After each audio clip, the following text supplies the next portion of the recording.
Hello degenerates, welcome back to Waifus. I'm Sefi and today we're going to be going over a reroll and tier list published by PocketGamer because I personally disagree with a lot of things they say in this guide and I believe it's just overall bad article. So we'll get into this. Before we start, don't forget to like and subscribe to help me grow the channel. Like always, you can also follow me on Twitter or join our Discord with the links in the description below. And let's switch to the browser so we can see the article. Before we start going over this, I want to make sure I'm clear with this stuff. So no hate to whoever writes this. I don't care who writes this. I don't like companies that want to make quick cash of content like this. If you make an article on leaked content, it's fine. It's informative. People want to see it and will click. If you make a tier list and reroll guide without having enough information about the game, you might hurt the player's progression long term, which is a bad thing for everyone, right? So we're going to be going over this because of Victor NIKKE tier list and reroll guide. We will ignore the introduction and this text because it's just introduction and it's just a small text for SEO purposes.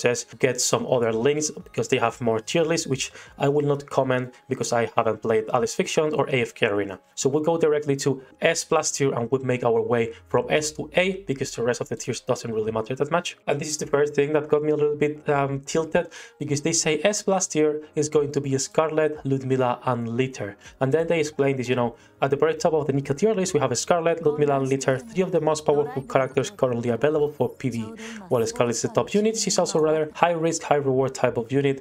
You probably copied that from Pride since you need to have lower HP in order to deal more damage. As for Ludmilla, she can debuff the enemy's attack and defense, which will always come in handy. Now the problem is there is nothing wrong with recommending Litter and Scarlet at S plus tiers in their respective fields, which is verse 1 and verse 3, but Ludmilla is not a good unit for new players. You need a really high invested Ludmilla in order for her to properly work and show her best side. You can put Litter without the stars on any team and she will work. You can put a Scarlet without stars. My Scarlet has 1 star, I believe, and I've been using her since day 1 up until now. And there's nothing wrong. If you put a Ludmilla without any stars on your team, she will not shine. She will not be as useful as other units, which is a stupid recommending her in here. So that's said about the S plus tiers, which is probably tier 0 in here. Let's move into S tier and see what they recommend. Also, something I don't really like is they said names and they don't explain why. Like you put a Scarlet, Ludmilla, Litter and you explain a little bit, but we move into S tier, you put all of these characters and this is the text. Like, bro, what the fuck? Which again, I understand it's the job of whoever wrote this to just have a link to get clicks, but it's bad for players because a lot of people are on their phones and they will see these articles on Android or not. They will see these articles and click to get information and it's going to be bad information. So on S tier, they recommend Pepper, Privacy, Noble, Haram, Guilty, Volume, Noah, Cocoa, and Maki. Now S tier, I'm guessing for them it's tier 1. Tier 1, there's absolutely no way. Makima's here, Cocoa is here,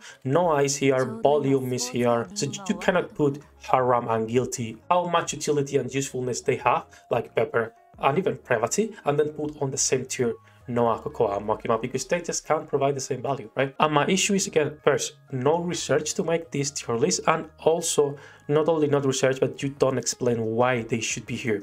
Like Pepper is an amazing support unit if you don't have Litter, since she can provide quite a lot of in terms of sustain. They are not the same and they are not using the same scenarios. And usually, as for the rest of the units, Private is one of our personal favorites.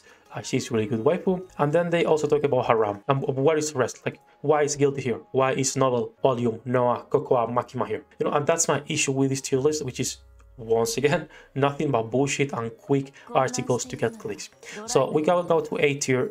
There's just too many units. I'm not going to go over all of them, but once again, look all these units here and then look the explanation text, which is my biggest issue. When we talk about quality content in written guides, I even if they are my competitors, I will always say Pride is a good reference. Pride make great guides and they are long. They explain why they're doing things, how they're doing things. And that's what we are doing also on Waifus.com. Every time we are making a guide in here, for example, we are making all the bosses right now. Let me show you. Jay is making these guides and he actually writes long ass guide explaining all the mechanics, explaining why certain units are good, why certain units are bad, the different team compositions you can use with. On the bottom you have also multiple videos explaining different strategies. Like, that's for me a good written guide. I understand sometimes content it's only made with the intention of getting clicks, and I've been there too. But if there's no value in those guides, they should not be made in my opinion because they are not useful for the community. So once again, I'm going to stop on A tier. I'm not going to be going further